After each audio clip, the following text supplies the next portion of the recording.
Saturday or the bike. This is nice and now getting focused again. A little bit of both. I mean, it's definitely different sitting there on a Saturday, watching everyone else play, following all of our conference opponents, seeing how they're doing, and sitting around and not having a game. It was definitely different. But at the same time, I feel well rested, and I'm sure the rest of my teammates, we've all talked about it, we all feel ready to go. We have a long stretch now for the rest of the season, 7 more games, 5 of them on the road. So this is definitely nice to get our legs back under us for this long stretch ahead. You know, Coach was saying that using the bye week to kind of get ready a little bit for South Dakota. For the players, traveling so far, leaving early this week, how do you guys mentally kind of prepare for this long road trip? Biggest thing is having a great week of practice before we take off. We only have 3 opportunities to practice this week, so the biggest thing is taking advantage of each opportunity we have, getting out in the field and getting our legs back under us. Trying to emphasize that, physicality out of practice, getting back in shape, that whole thing.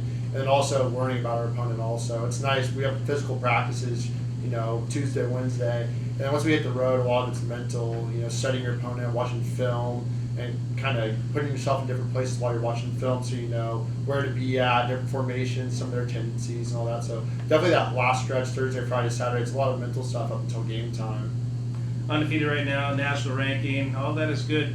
But how do you guys keep the other guys and say, hey, look, there's still a lot of football left to play this year? I think it's just treating each opponent like they could beat us, because we know if we don't show up and play our best game, any opponent in this conference can beat us. So each week we're focusing on just being 1-0, and we know South Dakota has a great offense. We know if we don't show up and play like we can, they can beat us. Same with the other 3 opponents that we faced this year. So I think just going out and treating each opponent like they can beat us. Yeah. Yeah, obviously you've watched it for you guys this year in the offense, but now facing a team that has a pretty good offense. And what will be how will you guys stop their running attack? I know they have some good receivers too, but how do you stop them? I think just being, Simon Perfect out on the field. I mean, the Azusa Pacific can run the ball well. Dixie had great games of rushing the ball. So I think it's just being Simon Perfect out there. And if we do that, we can stop any running attack in this conference, I think.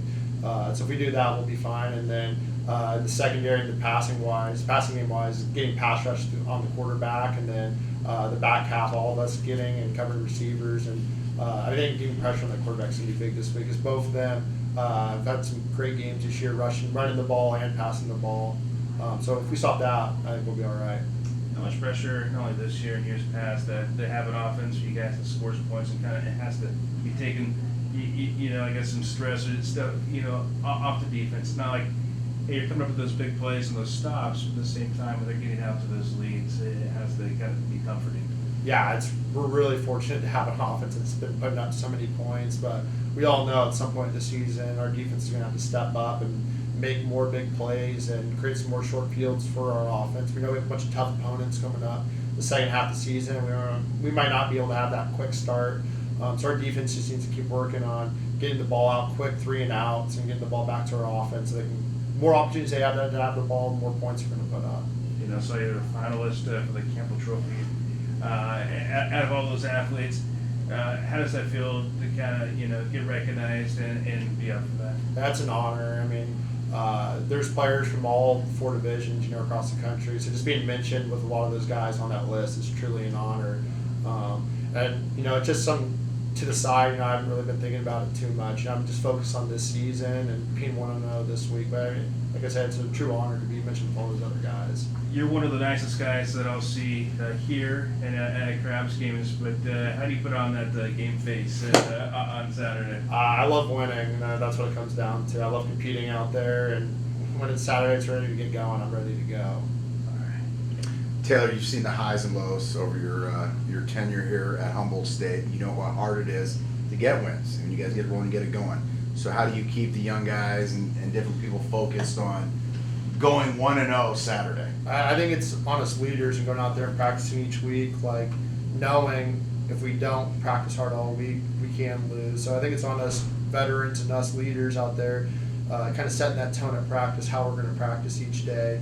Because if we do that, the younger guys understand how it's supposed to be done. So that's what we've been doing. I mean, especially me as a captain out there, it's, trying to be first at every drill, competing the most in every drill. And so I think if we set that precedent for the younger guys, they know how to practice as well.